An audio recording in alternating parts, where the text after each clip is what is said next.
The most difficult performance of my life was the one I gave every Sunday, sitting silently, feigning ignorance, while the house I privately owned was publicly debated. That December evening in Dayton, Ohio, the heavy silver fork in my hand felt less like cutlery and more like the cold, hard weight of two parallel lives colliding. For decades, this family had mistaken my silence for inadequacy. Now the mortgage secret, the core of my carefully constructed financial independence, was leaking, threatening to drown their comfortable delusions in a wave of unforgiving truth. The air in the Carter kitchen, perpetually thick with the smell of pot roast and unaddressed resentment, was a sensory trigger I could never escape. I sat at the table, 28 years old, the perpetual target of my father's weekly inquisition.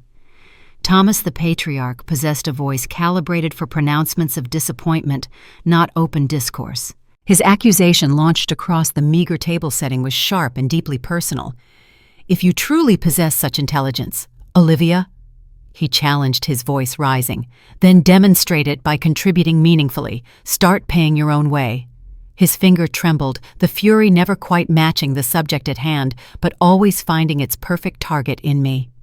Evan, my older brother, the golden son, seized the opportunity with practiced ease. He reclined in his chair, a smug, brittle smirk playing on his lips. "She's barely making rent on that closet in Columbus, Dad," he drawled, ensuring the cruelty resonated perfectly. "How could she possibly afford to alleviate your burdens?" Linda, my mother, offered her habitual muted contribution. Her mouth tightened into that familiar thin line of perpetual exhaustion and disapproval. "Such a pity, dear," she murmured, her gentle shake of the head, dismissing me entirely. A regrettable footnote in the grand, flawed narrative of the Carter family. I kept my gaze lowered. I continued the mechanical motion of consuming the overcooked pot roast, every motion measured, every swallow, an act of emotional resilience. I had perfected the painful, silent alchemy of swallowing their bitter judgment, along with my food constructing a deep, quiet core of self-worth in the process. The kitchen felt small, perpetually burdened by the weight of unfulfilled expectations. Sunday dinner at the Carters was less a family gathering and more a predictable low-level financial audit where my value was perpetually reviewed and found deficient. The walls themselves seemed to sag with history. The framed family photos tilted marginally on the mantelpiece. The cabinet varnish was dull and scratched, visual evidence of attention and resources consistently diverted towards chasing Evan's mercurial potential. The worn linoleum floor was less a surface and more a map of the financial anxieties that plagued my parents, the very definition of toxic family dynamics. My father paused his harangue, pressing his thumb and forefinger to his temples. It was a calculated gesture, the patriarch crushed by a financial weight he felt entitled to make public theater. The electric bill arrived, $247. I am asking, how am I expected to keep this entire operation functional on my meager salary? "If some individuals could achieve something productive for once," Evan cut in, his eyes flicking towards me with that effortless air of superiority born of family favoritism. I could have refuted his implication easily. I had been financially independent since 18. Evan, conversely, was still funding his series of perpetually brilliant, perpetually unexecuted business concepts with parental loans. But I knew the truth was an inconvenient disruption to their comfortable fantasy. My phone, resting in my pocket, vibrated once sharply. I ignored it, recognizing the urgency of my professional life trying to breach my domestic prison. "Your brother is on the verge of a breakthrough, Thomas," my mother quickly interjected, her face lighting up with the fierce defensive pride reserved solely for her son. She reached across the table to touch Evan's arm. "Tell them about the concept, dear." Evan launched into his convoluted, jargon-heavy explanation, a concept almost certainly scraped from an internet forum hours earlier. They leaned in, listening, nodding, exhibiting the same blind faith that had always told them my logical, pragmatic mind was simply not the right fit for true innovation. The phone vibrated again, an insistent, rapid pulse. "Olivia, put that damn thing away," my father snapped, the sound jarring me from my practiced, feigned absorption. I retrieved the phone, intending to silence the disruption, but the caller ID, instantly froze my fingers mid-motion. Daniel Ortiz. First National Bank. "I must take this call," I said quietly, my voice surprisingly level. "During our shared meal, Olivia—" My mother's voice was instantly layered with icy disapproval, a tone reserved exclusively for my actions, my every departure from the script of the struggling daughter. But I was already moving. I pushed back my chair and walked toward the back door, the familiar anxiety in my chest replaced by a sharp, focused sense of dread and anticipation. I opened the screen door and stepped onto the small, cracked concrete landing. The cool December air of the Ohio evening instantly enveloped me, a sudden welcome solitude. The screen door hissed shut behind me. I answered the call immediately. "Ms. Carter." Daniel's voice carried the professional neutrality of a financial institution, precise and measured. "I am calling regarding the account associated with your father's property. We have received some rather unusual inquiries from other family members concerning the origin of the mortgage payments." My stomach tightened, a cold knot forming. "What specific inquiries, Daniel?" "Your brother contacted us earlier today. He requested the complete payment history, wanting to know the exact sourcing of the monthly deposits." Daniel paused, and I sensed the quiet professional judgment in the silence. "He appeared unaware that the primary mortgage obligation has been consistently satisfied for the last 4 years through your personal accounts, specifically the annual principal payments totaling $85,000. I closed my eyes, drawing a slow, sharp breath of the freezing air. 4 years of perfect, silent success. 4 years of meticulously ensuring they retained their home. 4 years of watching them elevate Evan while publicly dismissing me as a failure. The quiet fortress I had built was about to be breached because Evan's curiosity had finally led him to ask the one question he shouldn't have. "Ms. Carter, should we discontinue the payments?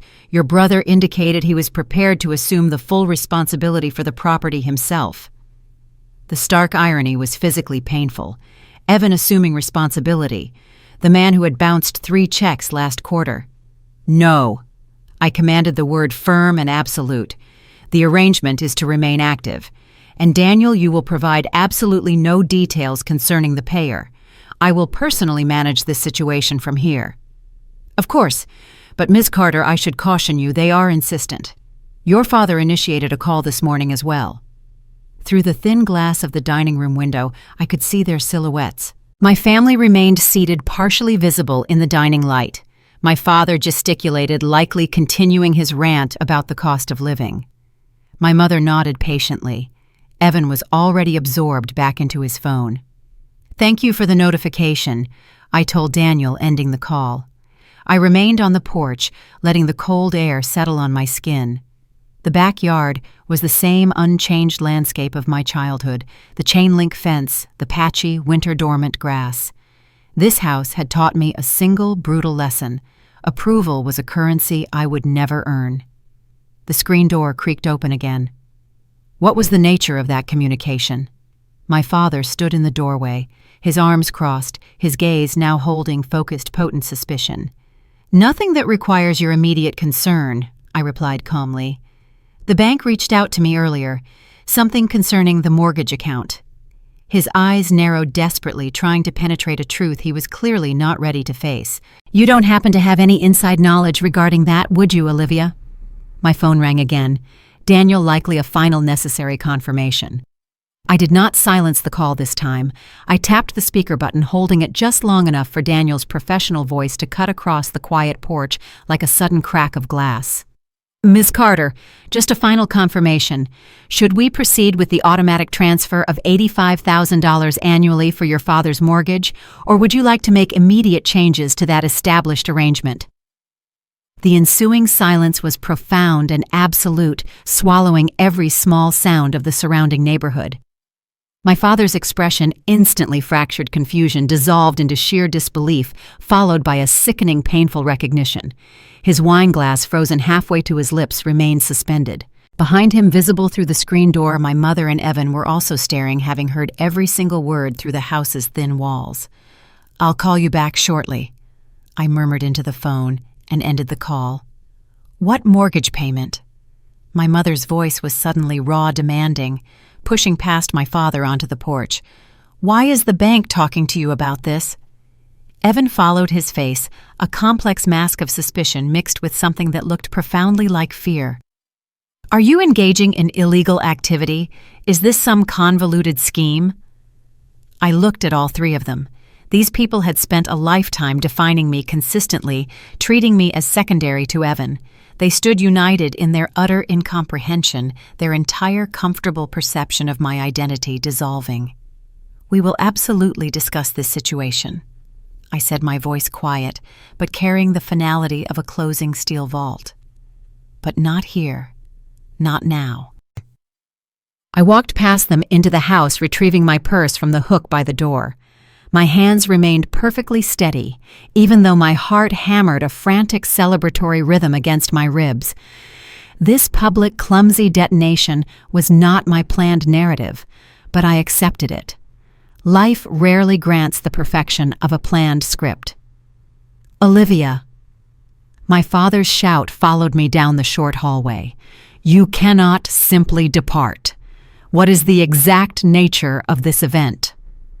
I paused at the front door and turned back, facing the confused, fractured tableau of my family. You have all spent years constructing who you believe I am. I stated the quiet words weighted with decades of suppressed truth. I believe it is time I showed you who I have actually become. I walked out into the cool, dark night, leaving them marooned with the immediate, unavoidable truth. In my car, I sat for a moment watching the house lights.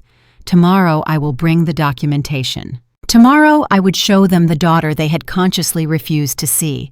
But tonight I needed to reinforce the ground beneath my own feet. I called Marcy, my business partner, the only external observer who had believed in my potential without ever needing evidence. I need the documentation, Marcy, I instructed the moment she answered. All of it. Mortgage records, transfer histories, all the dates, everything. I'm finished with hiding the self-made woman I am. Are you prepared for the fight that comes next, Liv? She asked, her voice steady, an invaluable anchor. I looked at the house one last time, at the silhouettes of my family, still standing exactly where I had left them, their world fractured. I am ready, I confirmed. I am more prepared than I have ever been. The drive back to the outskirts of Columbus, a standard 40 minutes, felt like an endless transit through a newly unfamiliar landscape, every mile marker, a measure of the distance I'd placed between myself and their toxic family dynamics.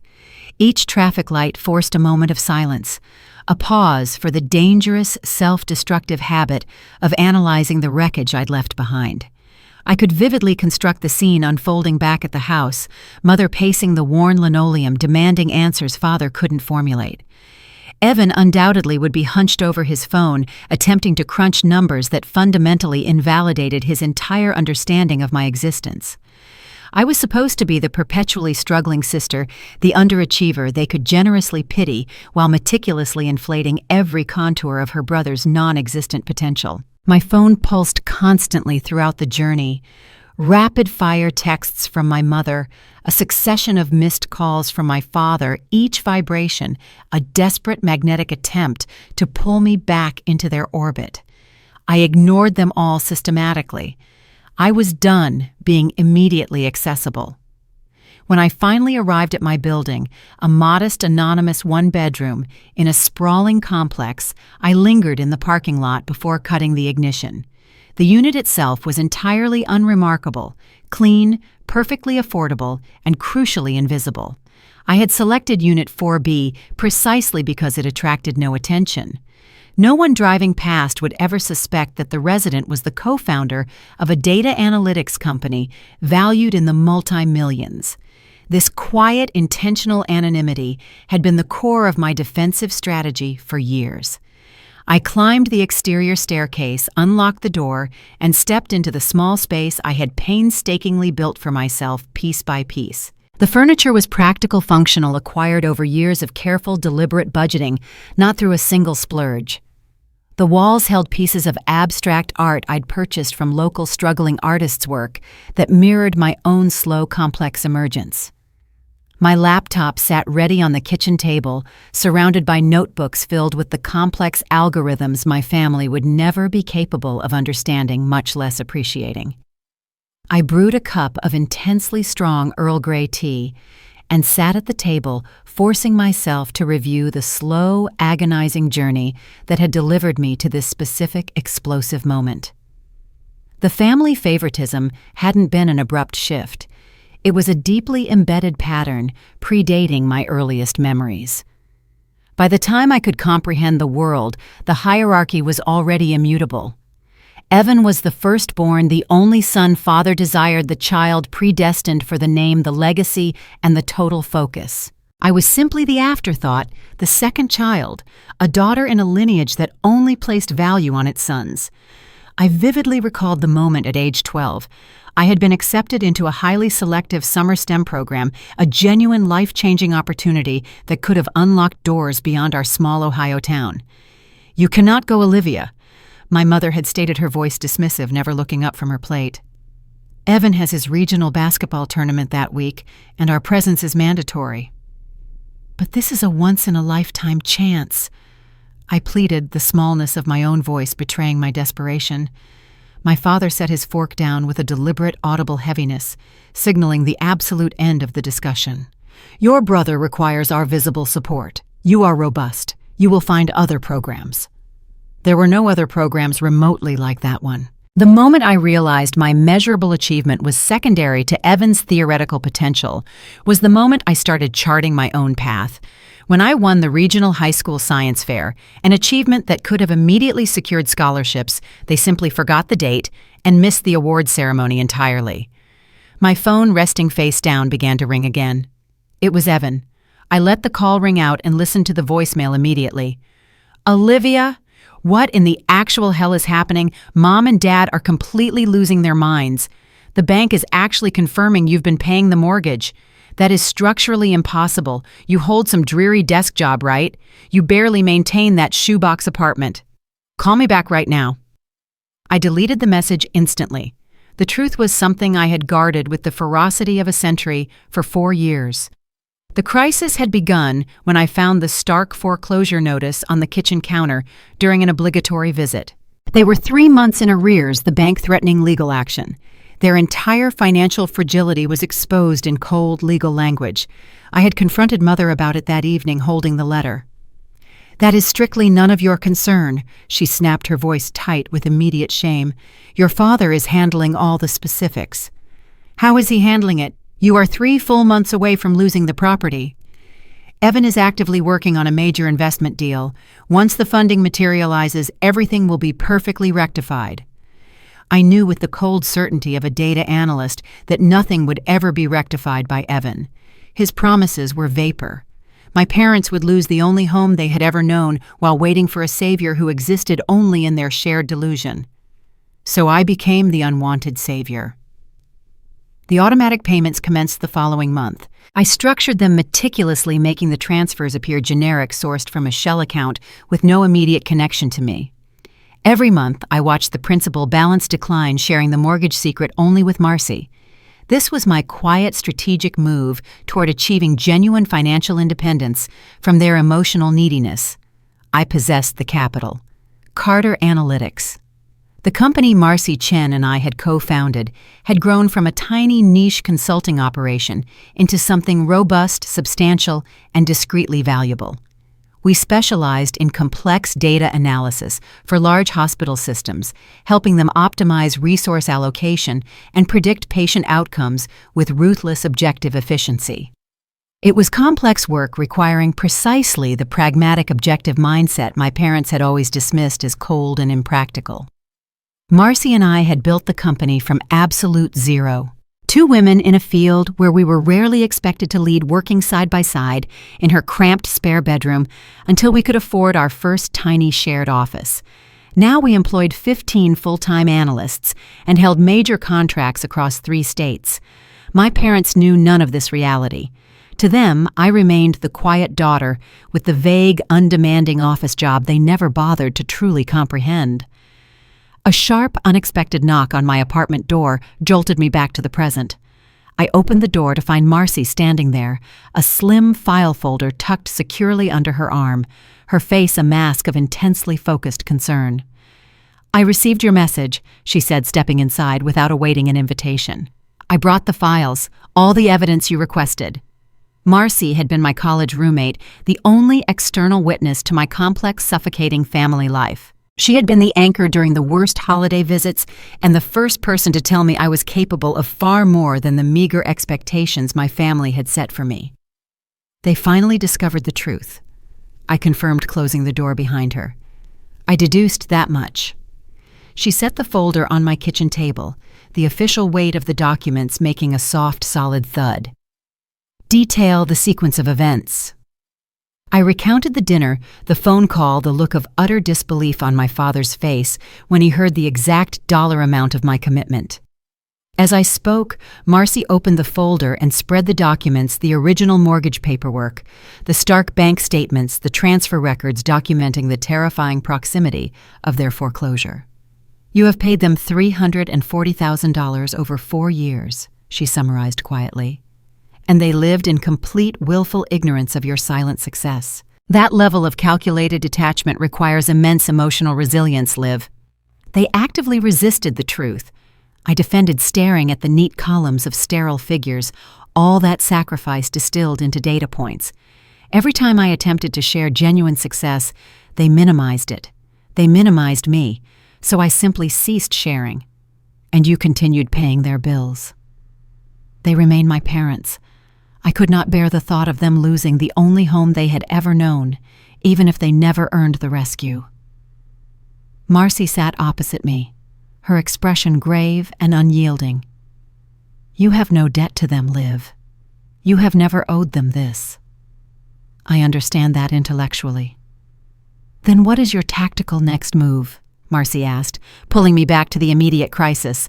I looked down at the documents, 4 years of sacrifice and silence laid bare in black and white. Tomorrow I would face them armed with this undeniable evidence. Tomorrow I would answer their shocked questions and watch the flimsy assumptions they had held for a lifetime finally crumble. "I am going to present them with exactly who I am," I stated, the decision hardening in my core. "The company, the money, the mortgage, all of it." Marcy nodded slowly. "And what do you ultimately desire from this confrontation?" That was the one question I hadn't fully prepared for. What did I actually want? A formal apology, a profound acknowledgement, an irreversible shift in their perception of their daughter. "I don't know the exact outcome," I admitted, finally yielding to the core truth. "But I am finished with being invisible. I am finished with their debilitating, toxic family dynamics." My phone buzzed again, a text from my father. "We must discuss this immediately, Olivia. This is a situation of extreme gravity. Return to the house." I composed my response carefully. "Tomorrow, I will arrive with all the necessary documentation for total, complete understanding." Then I powered down the phone and spent the rest of the night preparing for a confrontation that had been 28 years in the making. Morning arrived with the harsh, unwavering clarity of an exposed truth. I woke long before the alarm, my mind already running the frantic circuits of pre-rehearsed arguments and counter-strategies. Outside my high-rise window, the city of Columbus was slowly rousing the rhythmic sound of early traffic, establishing a mundane rhythm that contrasted sharply with the internal storm I carried. I knew the route to Dayton by heart, a map etched by years of necessity, built one forgotten client and one silent triumph at a time. I dressed with careful, deliberate intent, not to impress, but to feel armored for battle. Simple, high-quality fabric, nothing overtly flashy. My true power resided in the briefcase I carried, heavy with documents that would perform the necessary brutal work of speaking for themselves. This was my arsenal for breaking generational patterns. Before driving east, I sat in my car in the quiet of my underground garage and allowed myself a moment of vulnerable reflection. I needed to recall the precise, cold turning points that had forged this definitive version of Olivia, the one they were about to meet. I was 19 when I finally left for community college. I possessed exactly $200 in my checking account and a determination so fierce it bordered on cold desperation. My parents, consumed entirely by maintaining Evan's inflated sense of self-worth, had categorically refused any financial aid. Their rationale: they needed to save for Evan's real college education, despite Evan having zero actual interest in higher learning, and eventually dropping out after one disastrous, barely attended semester. That first year, I existed in a relentless blur of motion and exhaustion.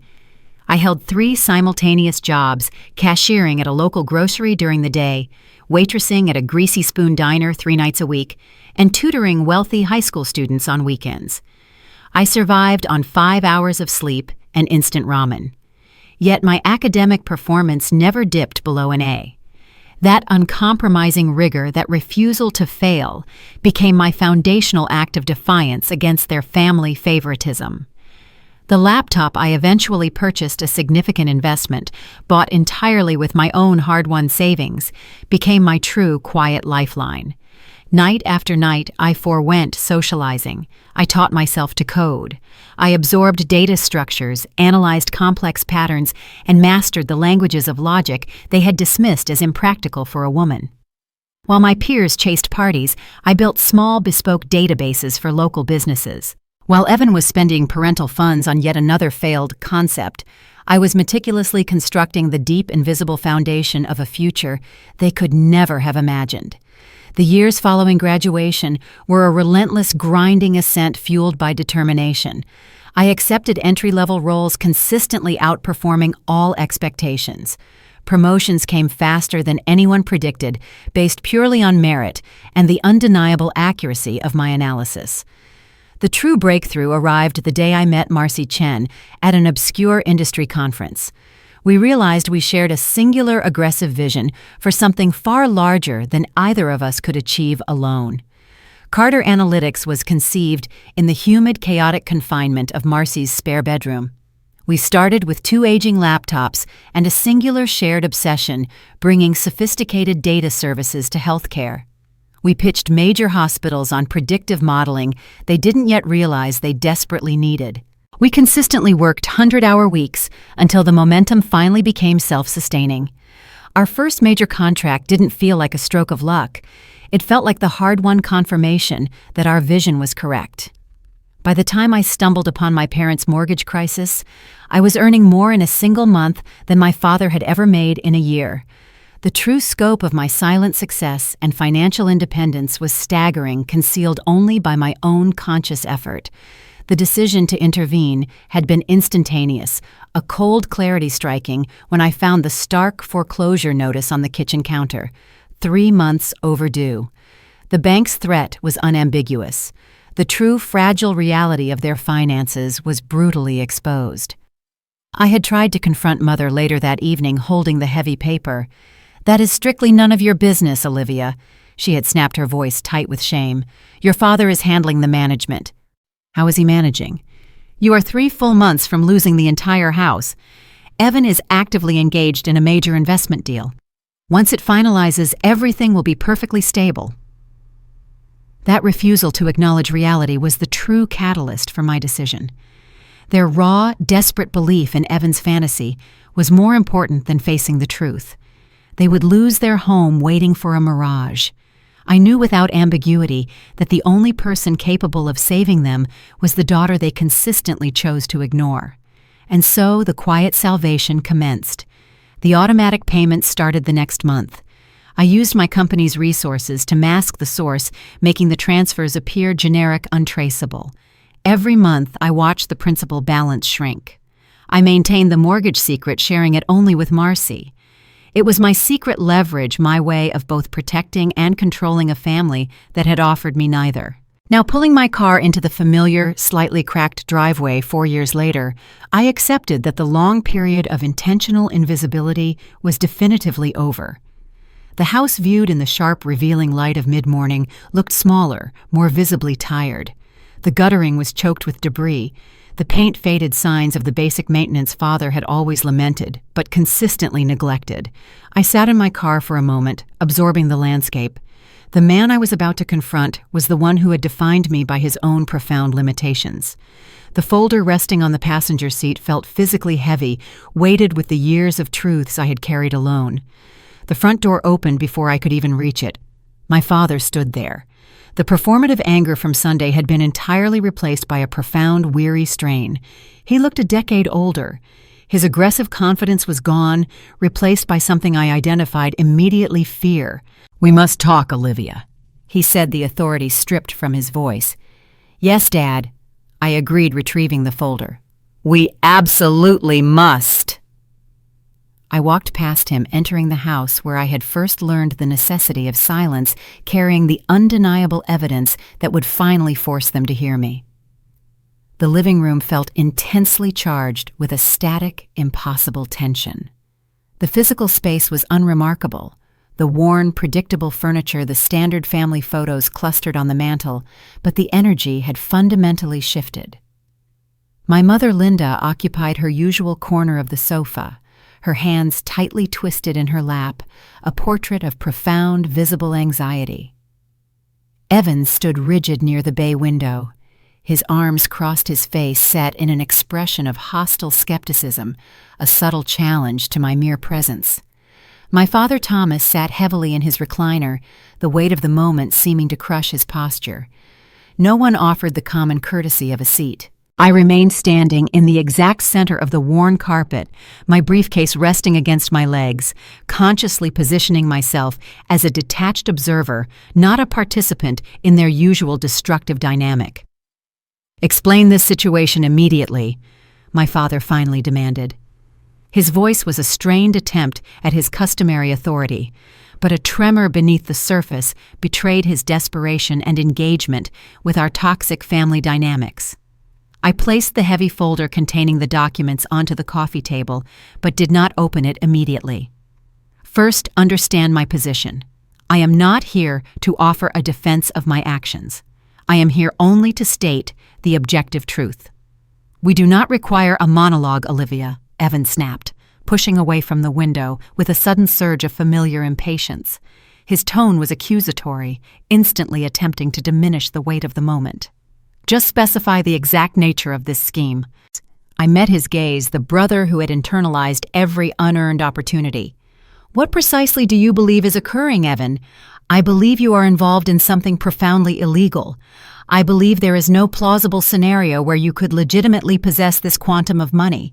And what is the basis for that unshakable belief?" He faltered, caught entirely off guard by the simplicity of the question. He stammered, searching for the accepted narrative. Because you are Olivia. You have always struggled financially. You have never had anything of actual substance." "I have never had anything of substance that you were willing to notice." I corrected him, the words sharp and surgically precise. "There exists a significant difference, Evan. That is the core pathology of your sibling rivalry." My mother leaned forward, her voice laced with a panicked, softer plea. Her tone appealed to a sense of familial obligation. "Olivia, please, just try to articulate this to us. We are your family. We possess a right to understand what you've been concealing." The word "deserve" struck me with an unexpected heavy blow. This family, which had spent decades defining me as insufficient, now claiming a moral right to the truth I had painstakingly guarded. "Very well." I opened the folder, the crisp sound of the paper tearing the profound silence, and extracted the first document. 4 years ago, you were precisely 3 months behind on your mortgage payments. The bank was actively preparing formal foreclosure proceedings. My father's face instantly drained of color, his posture becoming suddenly rigid. "How could you possibly acquire that knowledge?" I found the notice. It had been carelessly left on the kitchen counter during one of my routine visits, casually tucked beneath junk mail. "That was strictly private financial information," my mother protested, her voice rising with instant indignation, defensively attempting to shift the blame. "So was my decision to pay the entire balance, yet here we are." I spread the crucial documents across the coffee table: bank statements, detailed transfer records, the exact figures of principal and interest. 4 years of payments totaling $340,000 laid bare in indisputable black and white. I have been responsible for every single mortgage payment since that discovery. Every month, without fail. This is the truth of the mortgage secret. The ensuing silence was absolute, a profound vacuum of sound that seemed to suck the air from the room. My father's hands trembled visibly as he picked up one of the bank statements. I watched his eyes move slowly across the data points, watching him attempt to reconcile the undeniable data with the convenient fictional reality he had constructed about his daughter. "This cannot be possible," he whispered, the denial a final desperate defense mechanism. "It is entirely possible, Dad. You simply made a conscious, active choice not to believe it could be true. You chose to sustain the narrative of family favoritism." Evan snatched another sheet, scanning the numbers with hurried, manic speed. "Where in the world did you manage to obtain this kind of money?" "I earned it." "Doing what precisely? Your employment is some vague, anonymous office function." I pulled out the official company registration documents. "Carter Analytics. I co-founded it 5 years ago with my business partner, Marcy. We specialize in providing complex predictive data analysis services to large healthcare organizations." You possess ownership of a company." My mother's voice was barely audible, a stunned articulation of her fundamental disbelief. "I co-own it. We employ 15 full-time analysts. We hold significant multi-year contracts across 3 states. Last year, our documented revenue exceeded $2 million. This is the documented truth of my status as a self-made woman." The room seemed to physically shrink around them as they struggled to process a reality that fundamentally contradicted every single thing they thought they knew about me. My father placed the statement back onto the table. "Why did you make the decision to never share this with us? When would that appropriate moment have arrived, Dad?" "During Sunday dinners, where I am consistently and publicly compared unfavorably to Evan. During holidays where you confidently tell relatives how profoundly worried you are about my complete lack of direction and ambition." I collected the document slowly, deliberately. "You made it painfully clear that my success, regardless of its form, held no value for you. Therefore, I ceased sharing it entirely." "That perspective is profoundly unfair, Olivia," my mother whispered, her eyes filling with instant tears, shifting from indignation to genuine, painful shame. "Is it? How many times did I attempt to articulate the nature of my work? How many times did both of you pivot the conversation back to Evan's latest perpetually pending deal?" No one offered a defense. Silence reigned absolute. I continued to pay the mortgage because despite everything I possess, love for you, I could not tolerate the thought of you losing the only home you have ever known. But I maintained the secrecy of the payments because I knew with absolute certainty exactly how this specific conversation would unfold. I looked at each of them in turn, confirming the painful accuracy of my prediction, and I was precisely correct. My father slowly pushed himself up from the recliner, his face a swirling mask of conflict, confusion, profound regret, and a newly awakened sense of shame. "You saved our house, Dar, while you were actively telling everyone I was a disappointment." "Yes, Dad." The brutal honesty of the phrase hung heavy in the air. I watched my father visibly struggle under the immense weight of his omissions, watched my mother's defensive sadness dissolve into genuine, uncomfortable regret, and watched Evan's smug certainty crumble into pure, panicked confusion. "I am not seeking gratitude." I stated the finality, sharp and absolute. "I am not requesting anything at all. I simply needed to deliver the objective truth about the daughter you collectively refused to see. That is my true personal boundary." I retrieved my briefcase, suddenly overwhelmed by the exhaustion of the decades of effort that had culminated in this single explosive moment. "Where are you going now, Olivia?" my father demanded, his voice suddenly sharp with paternal fear. "Home. You possess the information you requested. What you choose to do with this new reality is entirely up to you." I walked out into the cold midday sun, leaving them marooned in a reality they could no longer deny. The confrontation was complete, but the psychological reckoning had only just begun. 3 full days passed in an atmosphere of suspended, unnatural silence following the detonation. It was a vacuum that felt simultaneously like a profound relief from their demands and a sharp, chilling echo of their lifelong abandonment. I continued the motion of my working life high-level client meetings, overseeing complex data models, pretending that the seismic event I had instigated in Dayton was merely a minor background tremor in Columbus. On the morning of the 4th day, my phone rang during my lunch break. It was the bank.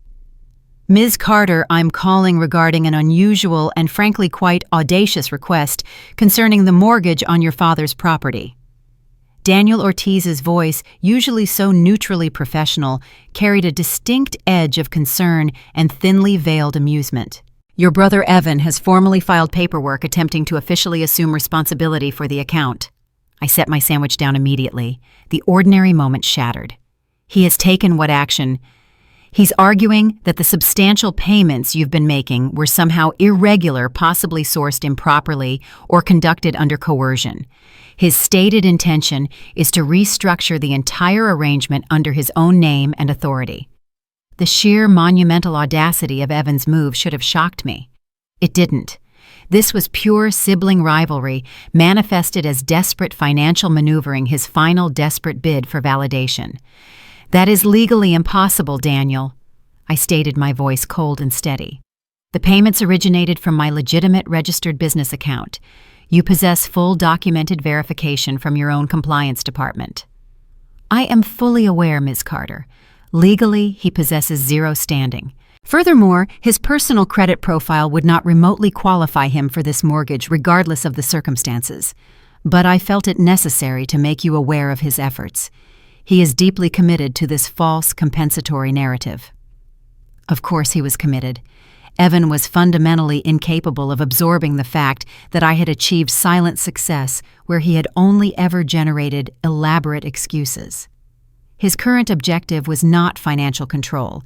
It was narrative control. If he could somehow seize the mortgage account, he could rewrite the core story, claiming he had been the true, ultimate financial supporter of our parents, all along minimizing my contribution to a mere irregularity or a scheme. "Thank you for the necessary warning, Daniel. Please continue the payments precisely as scheduled and continue to release absolutely no details."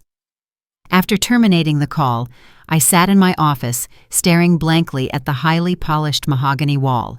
The anger I had carefully suppressed for days finally broke through, hot, sharp, and intensely personal. This wasn't merely about the house anymore. This was a direct, desperate attempt to seize and invalidate my hard-won narrative. Marcy appeared in the doorway, instantly sensing the profound shift in the atmosphere. "What happened? You look like you just signed a hostile takeover deal." "Worse, Evan is attempting to co-opt the entire mortgage. He's falsely claiming my 4 years of payments were fraudulent or improper, attempting to assume control." Her expression shifted instantly from professional calm to righteous outrage. "He cannot possibly pull that off. The bank knows exactly who you are, Liv." "He can't, but he's attempting to manipulate Mom and Dad into believing he can. Into believing the payments were some convoluted manipulative scheme, not a simple act of necessity." I stood up abruptly and grabbed my jacket. "I need to drive back to Dayton. Now." "Liv, you need to engage strategically. Do not allow his panic to trigger your emotional trauma response. This is about establishing personal boundaries, not about merely winning another fight." "I've spent 4 years engaging strategically," I countered, pulling my car keys from the desk drawer. "Every time I choose silence, they fill the void with their preferred version of the story. I am definitively done letting them write the narrative of my life." The drive felt longer, heavier than the previous one. A cold, relentless focus settled over me. When I pulled into my parents' familiar driveway, Evan's car was already parked there next to a sleek, unfamiliar silver sedan. My mother answered the door, her face a mask of strained tension, a visible knot of anxiety.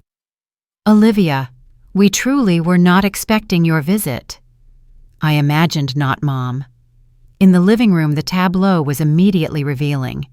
Evan sat rigidly on the sofa next to a sharply dressed man I didn't recognize. My father sat stiffly in his recliner, looking profoundly uncomfortable and out of his depth. A professionally suited woman sat slightly apart, typing quietly on a laptop in the corner, her presence radiating objective external authority. "Who are they, Dad?" I asked, my gaze sweeping the room. "Financial consultants," Evan interjected quickly, projecting a loud, brittle confidence. "They are assisting us to definitively comprehend the true complexity of the financial situation. The complexity being the 4 years I've been paying your mortgage while you accomplished exactly nothing."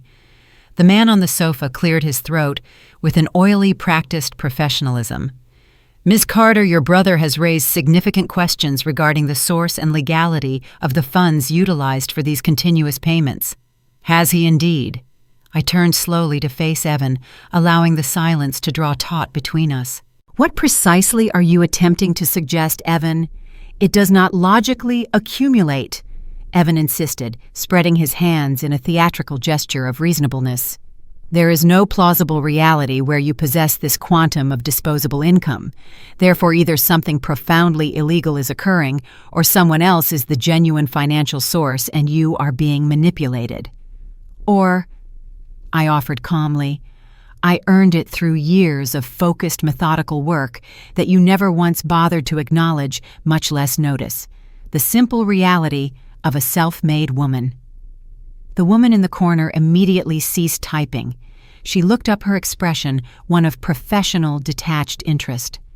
"Actually, Mr. Carter," she stated clearly, her voice cutting decisively through Evan's manufactured drama, "we have completed a preliminary review of the documentation. Carter Analytics is a verified, legitimate company with fully reconciled financials. The payments were appropriately sourced and documented." Evan's face flushed a deep, immediate red. "She could have easily falsified those records. You don't possess adequate knowledge of my sister." "The records precisely match independent verification from 3 separate financial institutions," the woman stated, completely unperturbed. She looked directly at me, and I saw a flicker of genuine professional respect in her eyes. "Your sister, Mr. Carter, has constructed something quite impressive and fully legitimate." The room fell into a heavy, inescapable silence. "So there is no irregularity whatsoever?" my father asked slowly, his gaze fixed on the consultant. "None that we can identify. Your daughter has been making consistent, legitimate scheduled payments on your mortgage for 4 years. The records clearly indicate you were within 3 months of formal foreclosure when her intervention began." "Near foreclosure?" My mother's voice was a brittle whisper laced with a new, terrifying comprehension. We were truly that close to losing everything. "According to the bank records provided, yes. 3 months from official legal action." I watched my family absorb this objective external confirmation from strangers. The embarrassing, near catastrophic truth they had hidden from each other, the salvation they hadn't known about, all laid bare by professionals who held no stake in our destructive, toxic family dynamics. Evan, in a desperate final attempt to regain control of the narrative, pivoted his attack. "She was obligated to inform us. Keeping it a secret conclusively proves she had a deceptive motive. It was all strategically about control. I had nothing to conceal." I countered, my voice low and level. "I was protecting your fragile pride, Evan. Clearly that judgment was a mistake." And the consultants began to gather their papers, clearly eager to escape the suffocating domestic conflict.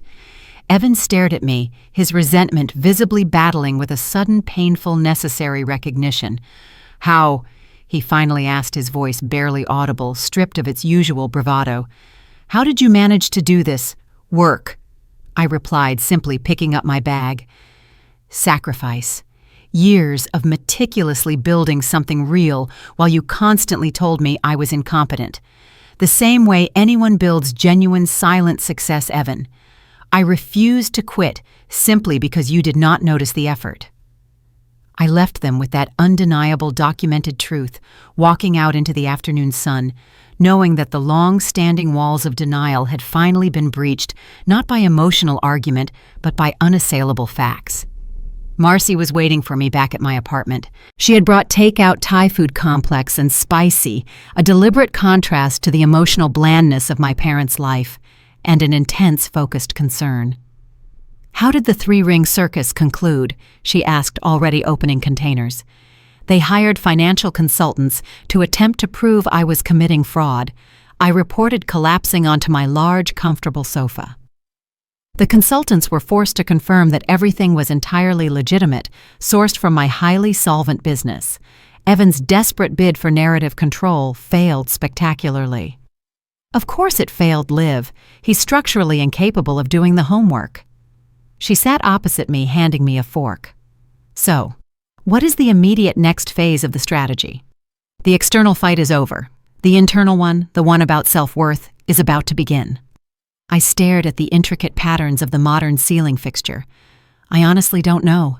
They've spent my entire life treating me as insignificant compared to Evan. Finding out I've been their quiet safety net doesn't instantly erase 2 decades of conditioning.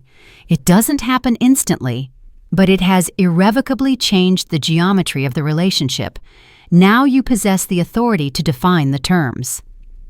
We talked for hours, not strategizing a counterattack, but defining an unbreachable personal boundary.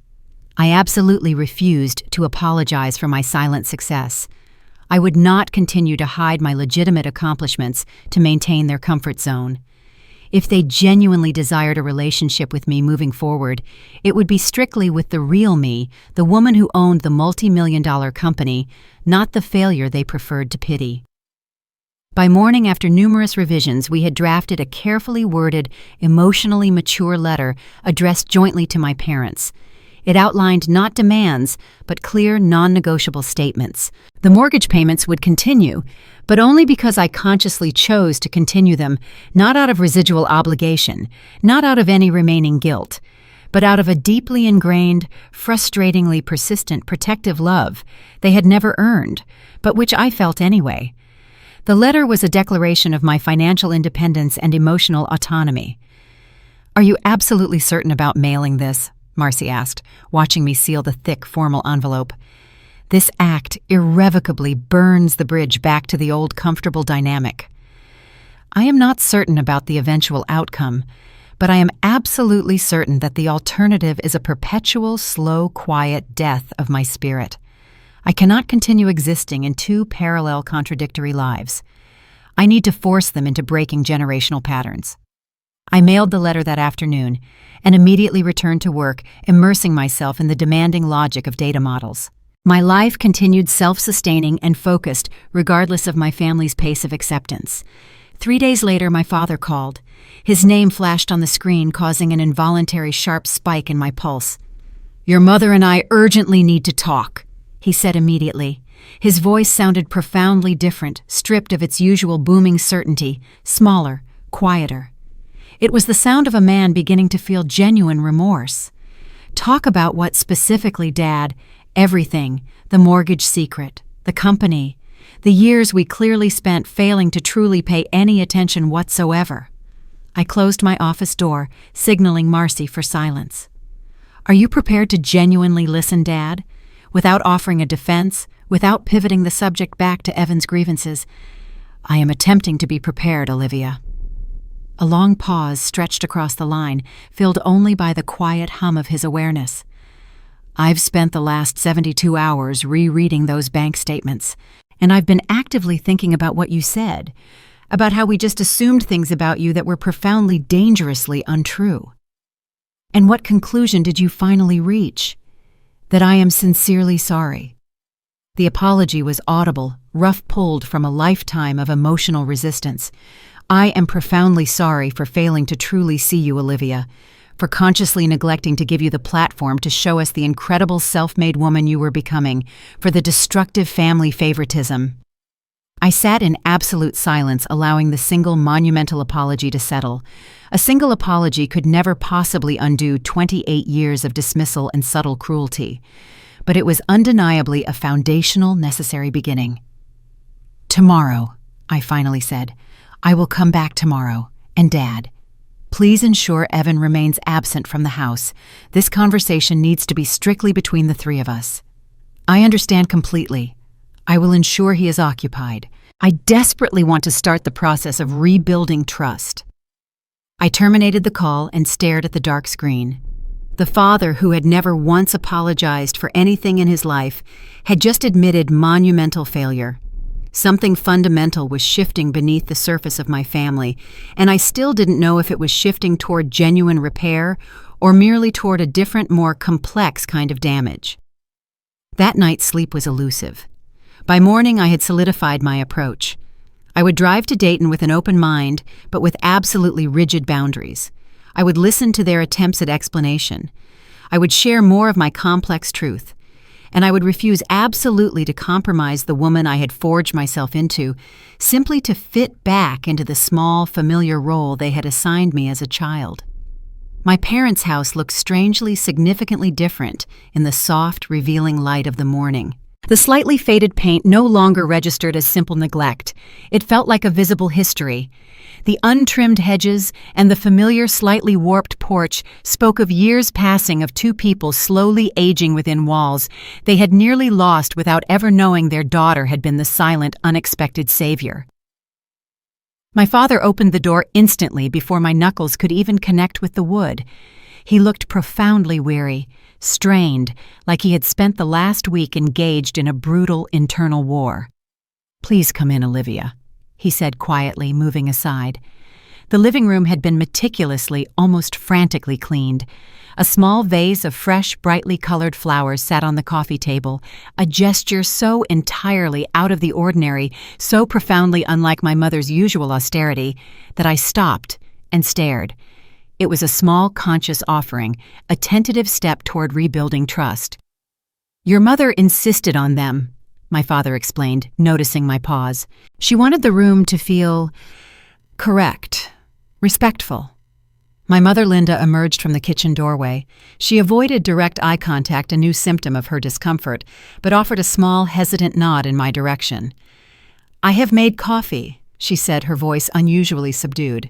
We sat down, the three of us in a triangular configuration that felt both achingly familiar and entirely new. No Evan to dominate the air, no performance required for invisible relatives. Only my parents and the daughter were finally desperately ready to truly see. My father was the first to break the heavy, profound silence. "I've been diligently studying the documents you left, the bank statements, the company records."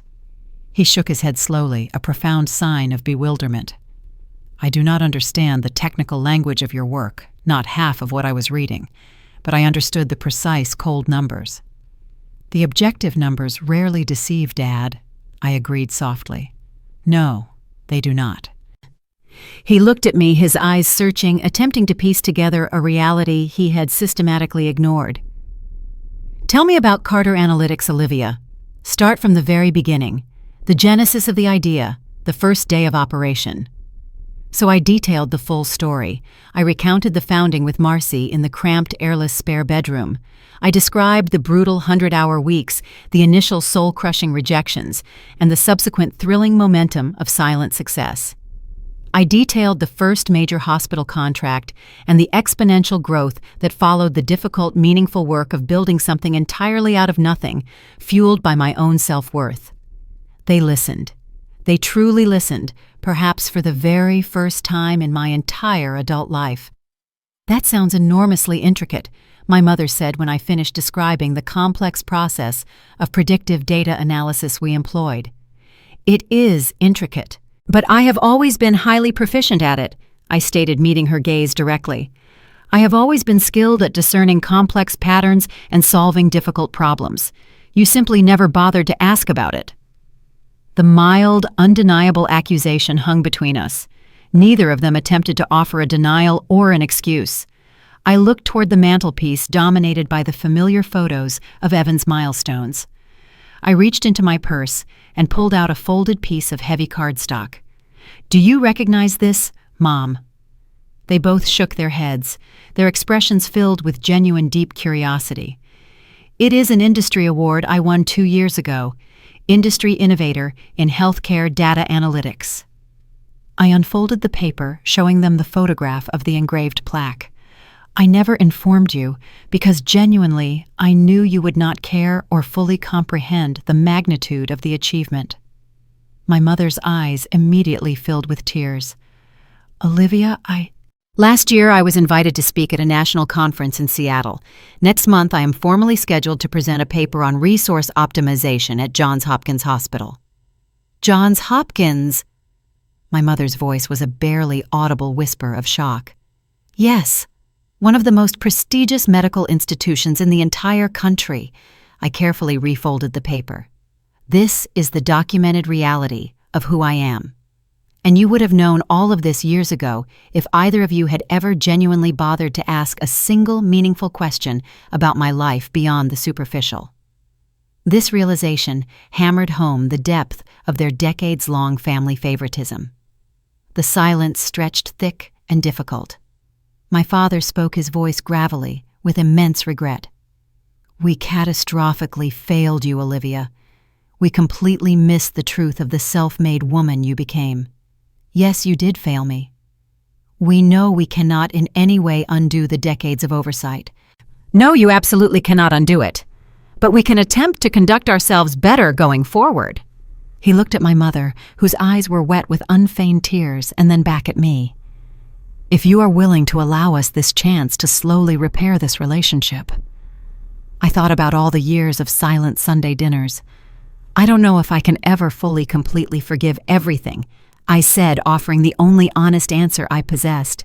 But I am willing to observe if genuine fundamental change and the necessary breaking of generational patterns is truly possible. My mother reached across the coffee table and hesitantly placed her hand over mine.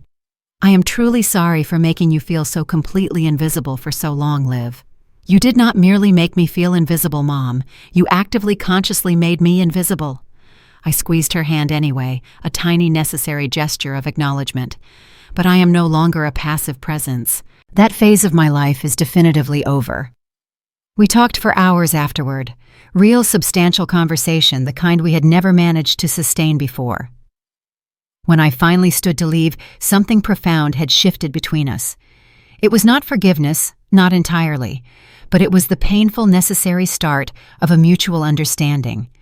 We were taking the first terrifying steps toward rebuilding trust. The days following that painful, necessary conversation at the house settled into an intensely uneasy, yet different rhythm. My parents now called with increasing frequency, asking tentative, often clumsy questions about my complex work questions they had never bothered to formulate before.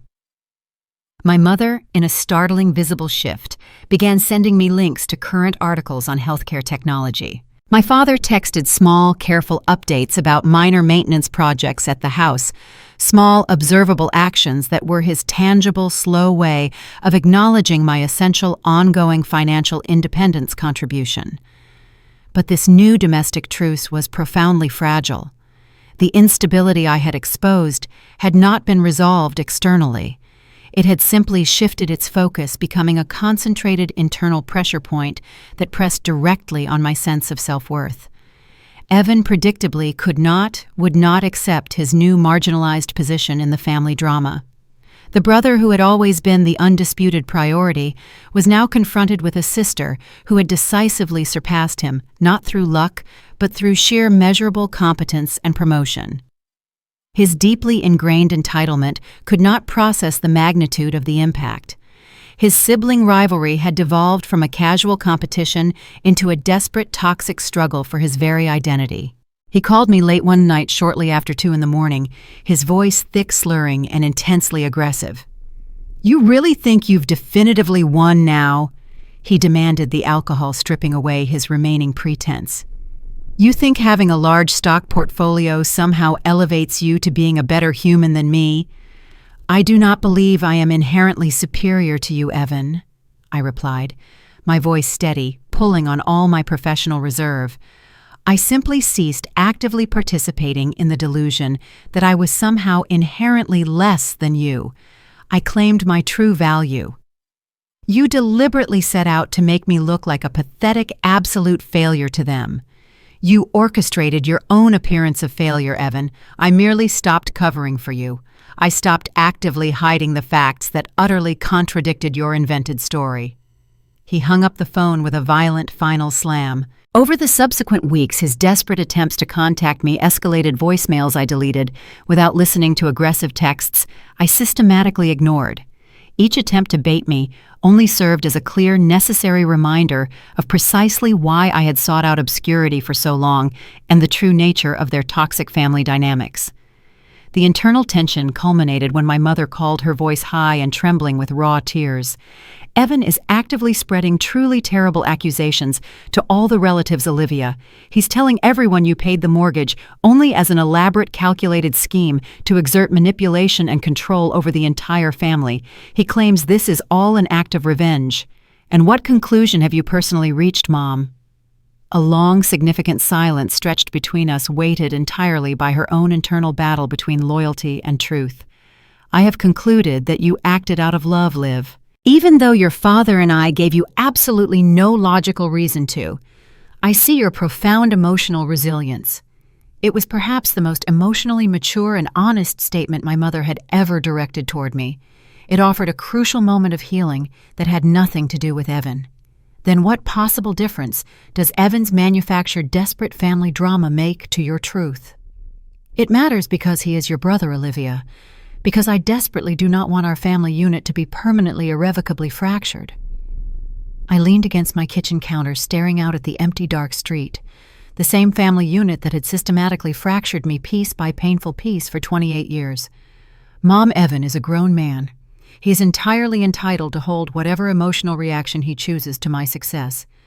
But I will not apologize for the life I have meticulously built, and I will not voluntarily return to being excluded. That is my definitive personal boundary.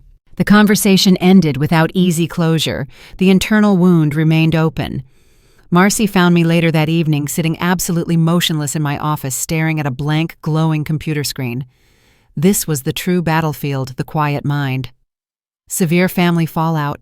she asked quietly, instantly recognizing the signs. "A chronic structural condition," I admitted wryly. She pulled up a spare chair and sat down, her posture reflecting a deep, challenging sincerity. "You know what I've been observing, Liv? Since the truth broke, you've been subconsciously waiting for their permission to be definitively okay. You keep checking your phone, looking for the final official stamp of approval." I opened my mouth to immediately argue, but the protest died instantly on my tongue. She was absolutely chillingly correct.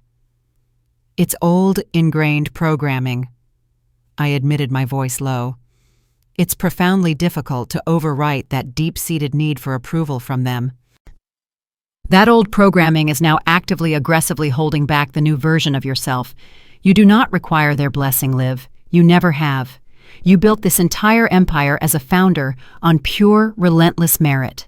At some critical point, you must detach from the need for their validation and simply profoundly live your successful life as the true self-made woman you are." That night alone with the Stark City lights, I reached a profound, necessary internal decision.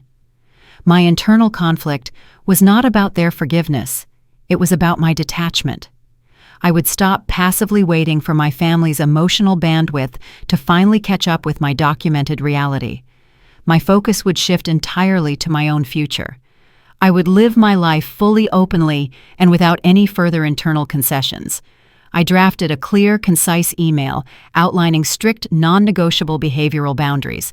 No more late-night drunken harassment from Evan. No more family events where my accomplishments were subtly minimized or ignored. No more pretense that the last 28 years of emotional oversight had not happened. The response arrived the following morning almost immediately. It came not from my mother, but from my father. "I understand your boundaries, Olivia, and I completely concur with every stated point. Please call me when you have a free moment. I have something critically important I need to share with you." For the very first time in what felt like weeks, I experienced a genuine small spark of something that was purely my own emotional resilience, not dependent on their validation. The full unvarnished truth about the Carter family finances and the source of their salvation finally exploded into the public domain at Aunt Carol's lavish annual Christmas party. This was the required external conflict. I had never intended to be there, but my father had called me specifically formally and personally requested my attendance. "I need the entire family to hear the truth directly from us, Olivia." He had insisted, his voice now firm with a new necessary resolve. "Evan's completely false version of events successfully poisons the entire extended family. I need to finish breaking generational patterns." So I drove the distance and went. I selected a simple, elegant dark dress and low heels, nothing that screamed wealth, but nothing that allowed me to be easily dismissed. The party was held at Aunt Carol's sprawling ranch-style home, a house that symbolized the solid, unquestioned stability of the successful branch of the family tree. Cars lined the quiet street for blocks. Through the brightly lit windows, I could see the familiar constellation of relatives, the same people who had watched me grow up while systematically ignoring my development. My parents met me immediately at the front door, an unexpected unified front. "Are you truly ready for this, Liv?" My father asked, his hand resting lightly, protectively on my shoulder. "Not in the slightest, Dad," I confessed. "But we must proceed anyway. This confrontation is necessary." We walked in together, the three of us, and the high-volume, chaotic chatter of the party instantly collapsed into a profound, startled silence. Every single head turned toward the front hall. Evan stood rigid by the heavily laden punch bowl, his face flushing a deep, visible red when he saw me enter. He had clearly anticipated that I would choose to stay away, allowing his distorted narrative of sibling rivalry to become the accepted truth by default. Aunt Carol, the matriarch of the social circle, approached first, her expression a careful mix of curiosity and practiced diplomacy. "Olivia, we were genuinely not certain you would be able to attend." I nearly did not attend, I confirmed, meeting her gaze squarely. "There has been a great deal of unsettling discussion circulating amongst us, dear, concerning you and your brother's financial situation. This family drama is quite consuming." "I am well aware of the discussion, Carol. That is precisely my reason for being here tonight." My father stepped forward, separating himself from my mother and me. I saw in his posture something I had never witnessed before: raw, unapologetic courage, a man finally prepared to prioritize honesty over pride, to face the injustice of his past actions. "I require the attention of everyone in this room," he announced, his voice carrying powerfully across the sudden silence. "I have a necessary critical announcement to make. It concerns my daughter, Olivia." The room became absolutely silent, every relative frozen in place, waiting for the judgment. "For the past 4 years," my father began, his voice clear and remarkably steady, "Olivia has been paying the entire mortgage on our primary residence, $85,000 a year drawn from the legitimate earnings of a technology company she founded and owns." He paused, allowing the raw, staggering numbers to fully sink into the silence. "We were within 3 months of formally losing the property when she intervened. We did not know, we never asked, and until very recently we certainly did not deserve her incredible assistance. This is the truth of the mortgage secret." I watched the initial wave of reaction ripple through the assembled relatives. Shock, immediate disbelief. Some faces showed sudden, uncomfortable shame at their own assumptions about our decades of favoritism. "Evan has been aggressively attempting to claim that Olivia manipulated us, that she paid the mortgage only to exert control." My father continued, his voice hardening slightly. "That accusation is unequivocally false. She conducted this out of pure, sustained love for her family, even when we gave her absolutely no rational reason to." Aunt Carol's hand flew to her chest, her carefully maintained composure finally fracturing. "Thomas, we truly had no idea that you were in such profound peril." "No one did, Carol, because Linda and I were too ashamed and far too busy overlooking the extraordinary achievement of our own daughter to ask for help." He turned directly to me, his voice thick with emotion. "Olivia, I am deeply, publicly sorry. I apologize in front of everyone here for the years I spent actively, consciously overlooking you." Evan, finally galvanized by the catastrophic collapse of his entire public position, pushed forward. His face was not contorted with simple rage, but with a profound, visible disorientation. "This is a preposterous manufactured melodrama. She is merely playing all of you for sympathy." "No, Evan," I said, finding my own voice, ensuring it carried. "I have never sought attention or sympathy. I only ever wanted to be left alone to meticulously build my legitimate life. I wanted parents who noticed me. I wanted a brother who wasn't so profoundly threatened by my own financial independence. I failed to receive those things. So I settled for ensuring my family maintained their home." "You are deceiving everyone present," Evan hissed, his eyes wild, losing the internal battle. "The bank records verified by external financial consultants prove otherwise. You reviewed the documents yourself." I took a deliberate, measured step toward him. "I was never your primary enemy, Evan. The only person you are genuinely competing with is the person you failed to become." He stared at me for a long, desperate moment, the visible hostility drained away, replaced by an utter naked disorientation. He abruptly turned and walked out of the party. Not one single person attempted to stop him. He left behind his entire self-constructed narrative collapsing under the weight of the undeniable truth. The karma had landed, but it was heavy, not satisfying. After that moment, the entire mood of the party changed. Relatives approached me one by one, their eyes holding a new, genuine curiosity. Some offered clumsy, sincere apologies for the assumptions they had made. Others asked intelligent, direct questions about Carter Analytics, recognizing the self-made woman before them. A few held back, struggling painfully to reconcile the insignificant Olivia they thought they knew with the self-possessed, successful woman now standing before them. My cousin Jennifer, whom I had always liked, hugged me tightly. "I always knew you would achieve something magnificent, Liv," she whispered fiercely. "Thank you for that belief, Jennifer. I genuinely needed it." My mother found me later standing alone on the back porch as the evening slowly wound down. "That public declaration was incredibly difficult, Olivia," she said softly, sitting beside me. "What your father did. It was an admission of responsibility, Mom, and it was long overdue." "Yes, it was." She reached out and touched my hand gently. "I know we cannot erase the past, but I want you to know in your heart that I truly see you now. I see all of it clearly."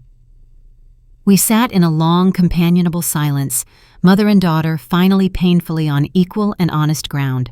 My father requested that I meet him at an old independent diner the following weekend. Not the house, not a formal gathering, but a neutral public space.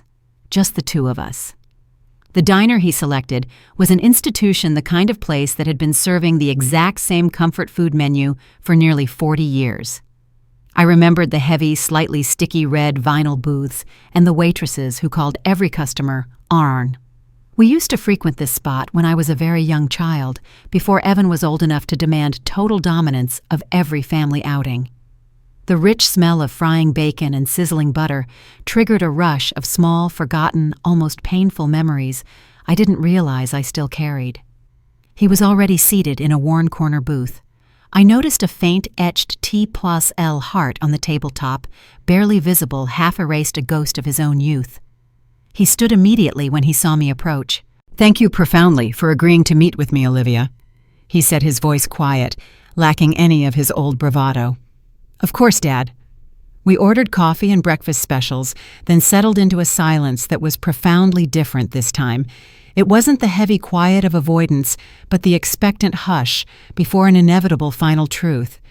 It was my father who finally spoke. "I've spent the entire week attempting to find the right articulation to convey this," he began, stirring his coffee meticulously without taking a sip. "I owe you much more than just a simple apology. I owe you a true, necessary explanation. An explanation for what precisely, Dad, for why I treated you the way I did, for the persistent, painful family favoritism towards Evan, for why I consciously denied you the necessary attention and encouragement you absolutely deserved. I waited, offering no prompts, giving him the immense space required to construct his difficult truth.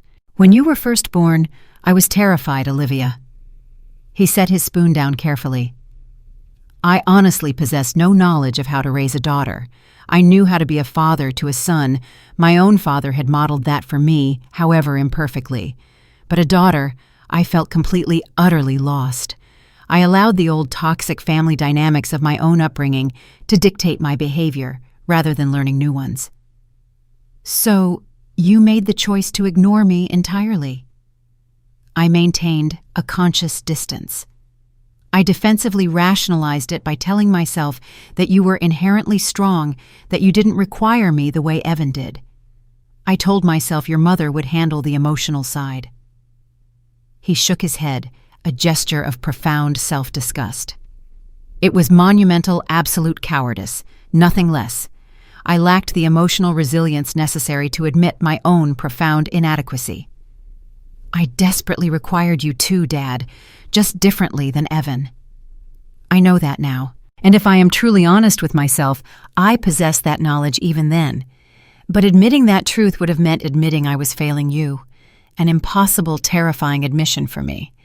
His voice cracked rough with tightly held back emotion. So I chose the simpler, easier path. I chose to believe you were inherently fine, that your incredible self-made woman independence was a natural gift rather than a brutal necessity forced upon you by my absence. I became independent because I was offered absolutely no other choice. I know. He finally met my gaze, and I saw the raw, unshed tears in his eyes. When I discovered the truth about the mortgage secret, about the incredible life and company you had built, I realized what a delusional, self-involved fool I had been. My daughter had transformed into this extraordinary, resilient woman, and I consciously missed every single moment of that necessary transformation. You could have asked a single question at any point. I was too deeply afraid of the potential answer, afraid that the data would unequivocally prove you had done better, exponentially better, without my help than Evan had done with every advantage and excuse I afforded him. He pushed his plate aside, suddenly unable to look at the food. And that is exactly what happened. Your silent success was the loudest statement of my failure. I nodded slowly, letting the painful, absolute finality of his admission settle deep within me. That is a profoundly difficult truth for any father to accept. It is the truth, and I have spent far too many years of my life deliberately avoiding the most difficult truths. He reached across the table and firmly took my hand. Olivia, I know I cannot and should not attempt to rewind time and be the father I should have been decades ago. But I can and I will try to be the father you deserve starting right now. If you will allow me this chance to rebuild trust. The waitress returned to refill our coffee cups. The brief intrusion a necessary reprieve from the intensity. What does that actually look like, Dad? I asked when she left. Being the father I deserve. It looks like asking intelligent questions about your work and genuinely listening to the answer. It looks like attending your presentations. It looks like meeting Marcy and your colleagues. It looks like being overtly, publicly proud of you, not just quietly grateful. And Evan? His face tightened instantly. Evan is going to have to find his own solitary path forward. I spent 30 years actively trying to force him into a shape he was never meant to be. All that misdirected effort did was severely cripple him emotionally and profoundly hurt you. We are finally breaking generational patterns. He is still your son, Dad. And you are still my daughter. But I am finished choosing between you. I am finished allowing his sustained failures to determine the narrative of your unparalleled success. He squeezed my hand, a gesture of absolute finality. You decisively won, Olivia. Not because you defeated your brother in a sibling rivalry, but because you built something tangible and real while I was deliberately focusing all my attention on someone who only built elaborate excuses. We finished our breakfast in a new kind of silence, not the oppressive quiet of things unsaid, but the peaceful, companionable hush of an understanding hard-won and finally achieved. As we walked out into the cool morning sun, my father did something he had not done since I was a small child. He stopped me on the sidewalk and hugged me, a real solid, necessary embrace. "I am so deeply proud of you, Liv," he whispered into my hair. "I should have articulated that profound truth years ago, but I am stating it clearly right now." "Thank you, Dad. That truly means everything." "No, thank you." For not abandoning us entirely, for saving our home, for giving me this painful, necessary chance to finally know the complex, brilliant woman you have become. I drove home feeling something I had not experienced in decades, a real, cautious hope that perhaps, just perhaps, we could slowly build the honest family we should have been all along. The final, absolute public reckoning led to a profound, immediate silence, but the stability within our small family unit remained structurally fragile. My parents continued their careful, steady work toward rebuilding trust, but Evan disappeared into his own shame. My father formally requested the attendance of every available relative at Uncle Arnold's large holiday gathering 2 weeks later. He insisted he had one final critically important public announcement to make to cement the new reality. I arrived with my parents, a newly forged unified front that was utterly unrecognizable just a month prior. Evan arrived separately. He had avoided all contact with me since his emotional exit from Aunt Carol's party, and I respected that distance. The house was packed. My father called for quiet attention from the center of the brightly decorated living room. "I know there has been profound confusion and gossip within this family drama," he began, his voice firm and unwavering. "Tonight, I need there to be no remaining doubt or misunderstanding about our toxic family dynamics." I scanned the room for my brother. He stood alone in a distant corner, his arms wrapped tightly around his torso in a posture I had never witnessed in him before. It was not the familiar arrogance or even defensiveness. It was something closer to profound, debilitating emotional dislocation. His entire sense of self-worth was destabilized and exposed. He looked broke, not financially, but psychologically. "For 30 years, my father continued, his voice carrying the full weight of his past errors, "I raised my 2 children by 2 completely different rule books. Evan received every possible advantage. Olivia received absolutely none of that. She was forced to build her life in silence alone." The room was held in a profound, heavy silence. When she succeeded, I told myself it was simple luck. When she attempted to share her achievements, I deliberately changed the subject. He turned slowly to look directly at me. I was catastrophically wrong. Evan did not interrupt. He stood absolutely motionless, staring fixedly at the polished wooden floor. Olivia built a successful technology company worth millions, while Linda and I were actively telling relatives she could barely afford her rent. She single-handedly saved our family home while we were passively waiting for a financial miracle that never arrived. My father's voice, though thick with emotion, held a new powerful pride. "She is not the excluded daughter we insisted she was. She is in every measurable way profoundly better than we ever gave her credit for. She is a founder and self-made woman of tremendous financial independence." I expected Evan to finally erupt to launch a desperate last-ditch defense, but he did none of those things. Instead, he slowly, deliberately sank onto a low, upholstered chair, his face pale, his entire physical posture radiating collapse. I genuinely did not know the full truth," he said, his voice quiet, almost lost, revealing a moment of genuine confusion and betrayal. "I didn't know the depth of the mortgage secret." I walked slowly toward him, uncertain of what I would find. The brother I had grown up with was many things entitled cruel, but the man sitting on that chair looked like a stranger, a man whose entire manufactured identity had just spectacularly imploded under the weight of injustice. "Evan," I said gently, kneeling down to meet his level. He looked up at me, and I saw something in his eyes that had never been there before. Not the expected anger, not resentment, just a cold, naked fear, the true exposed face of his crippling insecurity. "Who am I supposed to be now, Liv?" he whispered, his voice thin with panic. His identity was defined by his potential, which had been exposed as vapor. "If I am not the successful one, if I am not the one predestined to take care of the family, what is fundamentally left of me I maintained eye contact, my voice steady and low. "You are still my brother Evan. That fundamental relationship has not changed. But everything else has." He looked around the room at the sea of relatives. "They are all judging me differently now. I can perceive it." "They are simply seeing you honestly, Evan, maybe for the very first time in your life. I don't know how to navigate being this person." His voice finally broke.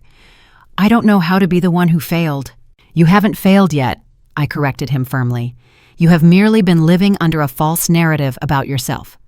Now you have the painful necessary task of figuring out who you genuinely are, independent of my existence. You need to cultivate your own emotional resilience." He stared at me for a long, agonizing moment. "How can you be so incredibly calm, Olivia? After every cutting thing I've said about you, every deliberate act of manipulation in this sibling rivalry. Because I spent years consumed by that same destructive anger, Evan, and it nearly destroyed the woman I was trying to build. I refuse to see that happen to you. That is not my revenge." I slowly stood up. "I am not and never was your enemy. I simply stopped being your willing co-conspirator." My father approached his face a complex blend of parental concern and a quiet, profound pride in my restraint. "Evan," he said, his hand resting on his shoulder, "I owe you an apology, too. I forced you into a public role you were never equipped to handle. I made you believe you had to be something you weren't. That failure is entirely mine." Evan looked between us, his expression utterly lost, a man without a functional map. "I don't know what to do with all of this truth," he confessed. "You don't have to take immediate action," I told him, my voice softening. "Just stop fighting me. Stop trying to prove I'm the obstacle to your success. Perhaps then we can eventually figure out how to be brother and sister again." He nodded slowly, a gesture of profound exhaustion and reluctant acceptance. A month after the final public confrontation at Uncle Arnold's, I woke up in my new apartment and was instantly enveloped by a feeling I had completely forgotten existed: sustained peace. The winter sun streamed through the expansive floor-to-ceiling windows, a feature I had specifically requested when I purchased the property. The space was triple the size of my old anonymous unit, boasting an unobstructed, commanding view of the entire Columbus skyline that served as a daily, tangible reminder of precisely how far I had propelled myself. I had finally fully allowed myself to live in a manner that mirrored the reality of my professional, silent success. The transition had not been entirely seamless. The old habits of minimization, of keeping my achievements quiet, of consciously living small to avoid potential jealousy or attention, those psychological patterns were etched deeply into my character. But slowly, deliberately, and with necessary vigilance, I was building a life that was finally perfectly congruent with the self-made woman I had secretly become. Carter Analytics continued its aggressive growth trajectory. The presentation at Johns Hopkins had been a profound success, leading to new contracts and potential collaborations that promised international expansion. Marcy and I were actively discussing our entry into the European market. The future that had once seemed impossible when I was a broke girl teaching myself complex coding on a battered second-hand laptop was now unfolding before me with dazzling clarity. My father was a frequent welcome presence in my new life. He visited every few weeks, not out of duty, but with genuine engaged curiosity. He asked intelligent, probing questions about my work. He met Marcy and openly marveled at the complex ecosystem we had built together. He would sit in my spacious living room surrounded by the undeniable evidence of my financial independence, and instead of subtly minimizing it, he actively celebrated it. "You deserve every bit of this, Olivia," he told me during a recent visit, his voice filled with sincere regret. "I only wish I had possessed the necessary wisdom to believe in you years sooner." "You believe in me now, Dad. That is what genuinely counts. We are finally breaking generational patterns." My mother was adapting more slowly. The habits of dismissal and emotional distance were proving harder for her to break entirely. But she was visibly, palpably trying. She now sent me researched articles about successful women in business. She called to ask specific questions about my upcoming presentations. She had ceased entirely to pivot every single conversation back to Evan's issues, proving her commitment to rebuilding trust. And Evan. Our relationship remained and would likely always remain complex and nuanced. He had not offered a formal grand apology for the decades of condescension, but something fundamental had shifted in him since that night at Uncle Arnold's. The abrupt, shocking confrontation with his own lack of identity had cracked his shell, and what was emerging was not the self-aggrandizing brother I had known. I invited him to a neutral dinner a few weeks after the extended family gathering. Just the two of us. "I have been thinking incessantly," he confessed over the appetizers, "about what you said to me, about the need to figure out who I actually am outside of our parents' expectations. And what tangible progress have you made?" "Not much, honestly, but I have formally enrolled in some actual accredited business courses." He looked almost genuinely embarrassed by the admission. "Real courses, not just ideas I read about online. I thought maybe I could learn to build something solid." "Like you managed to do." It wasn't an apology, but it was a profound, necessary start, a true shift away from the sibling rivalry and towards genuine self-worth. The original mortgage payments continued. I had seriously considered terminating the arrangement after the truth was finally exposed, but I ultimately chose to keep paying, not out of residual obligation, not out of any lingering guilt, but out of a choice of pure, freely given protective love. My ability to maintain that mortgage secret, only to choose to continue it openly, was my final act of autonomy. "You could certainly deploy that capital for yourself, Liv," Marcy pointed out logically. "I absolutely could, but helping them no longer diminishes me. That is the necessary difference now. I am consciously choosing to provide this stability." On a quiet Sunday evening, I stood on my new apartment balcony, watching the lights of the city flicker on across the vast skyline. I thought back to this girl I had been the one who ate Sunday dinners in suffocating silence while her father raged about imaginary debt, and her brother casually mocked her poverty. That girl had truly believed she was invisible, profoundly worthless, destined to always remain less than. I walked back inside towards the small side table where I kept my old, well-worn leather billfold, the one I used when I was working 3 jobs in college. Inside, tucked into a forgotten sleeve, was the faded yellow copy of the first $85,000 transfer receipt I had ever made to the bank 4 years ago. The paper was creased, the ink smudged, a tangible relic of my years of struggle and emotional resilience. I pulled it out, looked at the raw, staggering number, and then tore it neatly, deliberately in half. The past was documented, reconciled, and now finally disposable. I tossed the pieces into the waste bin. I turned back toward the window. The vast city stretched before me, a map of my future, entirely free from the shadows of that small, dark house. My name is Olivia Carter, and this is where my story truly begins, free from the past, just getting started. If you have been listening to this story and recognizing fragments of your own complex life, the dismissive parents, the favored sibling, the long, quiet years of feeling like your effort would never be sufficient, I want you to hold on to this fundamental truth. Your inherent worth is never determined by the people who should have celebrated you, but consciously chose not to. Your potential is not and never was limited by the small, suffocating boxes others attempted to confine you within. You are capable of achieving far more than you currently allow yourself to know. You only have to grant yourself the permission to truly begin. If you are connected with the journey of finding your self-worth and standing up for your truth, please consider leaving a comment below and sharing your experience. And if you want to continue hearing complex, honest stories about self-made women who refuse to accept the limiting expectations others placed on them, please hit subscribe and stay connected for the next one.